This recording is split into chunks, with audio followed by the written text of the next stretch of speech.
मैं 28 साल की थी तब मेरी शादी एक 36 साल के लड़के से हो गई थी।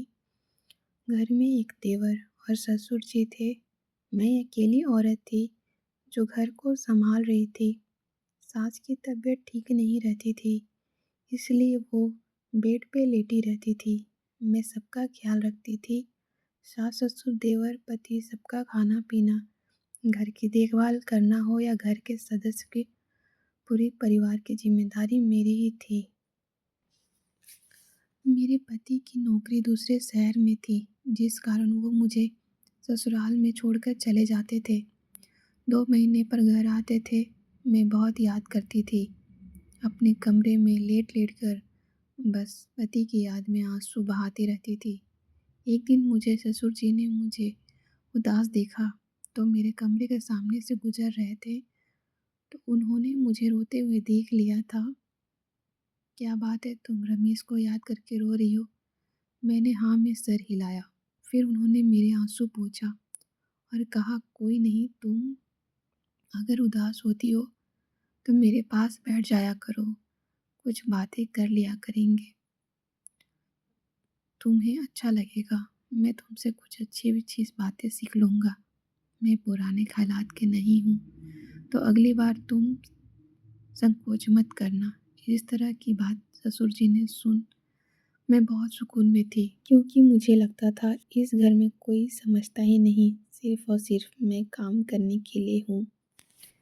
इस तरह से मेरी ज़िंदगी धीरे-धीरे पटरी पे आ रही थी, लेकिन मैं अब अपने पति को भूल भी रही थी, क्योंकि मैं सिर्फ रात में एक बार ही बात उनसे कर पाती थी, क्योंकि पूरा दिन काम में उलझी रहती थी और थक जाती थी। मेरे ससुर जी बहुत ही फ्रेंडली नेचर के थे, इस कारण उनके साथ काम करने में मज़ा आता था।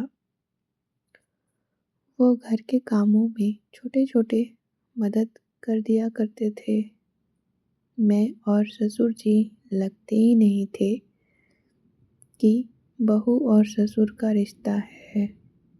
धीरे-धीरे अब हम इतने पक्के दोस्त बन गए थे कि मानो वो अपनी मन की सारी बात मुझसे शेयर करते थे और मैं अपनी सारी बातें उनसे शेयर करती थी।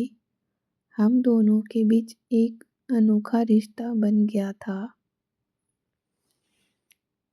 मैं और ससुर जी एक साथ शॉपिंग करने, लॉन्ग ड्राइव पे, यहाँ तक कि मूवी देखने भी जाते थे।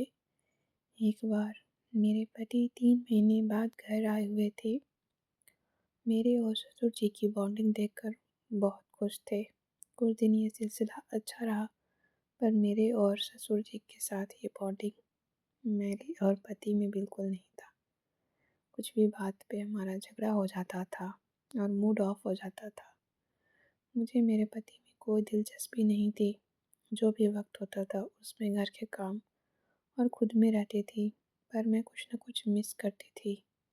मानो कुछ तो अधूरा है, पर क्या अधूरा सा ये समझ नहीं आता था। पति की छुट्टियां खत्म होने को आई थी और उनके जाने का वक्त हो गया था, पर इस बार मैं बिल्कुल भी उदास नहीं थी। पति के जाने के बाद मैं बिल्कुल नॉर्मल थी। मुझे कोई फ़र्क नहीं पड़ रहा था कि मेरे पति मेरे पास नहीं हैं। मैं और मेरे ससुर जी एक अच्छे दोस्त बन गए थे। हमारा रिश्ता भले एक ससुर और बहू का था, पर ये रिश्ता बहू और ससुर से कहीं ज़्यादा अंडरस्टैंडिंग वाली दोस्ती थी। मैं एक दिन आईने के सामने गई और मैंने खुद से सवाल पूछा, क्या ससुर जी मेरे अच्छे दोस्त हैं? कुछ गलत कर रही हूँ? हमारा और उनका पवित्र बहुत ही पवित्र रिश्ता था, कोई गंदी सोच भी नहीं थी। फिर मेरे दिल से आवाज़ आई कि रिश्ता चाहे जो भी हो, आपको बस एक समझने वाला इंसान चाहिए, वो कोई भी हो सकता है।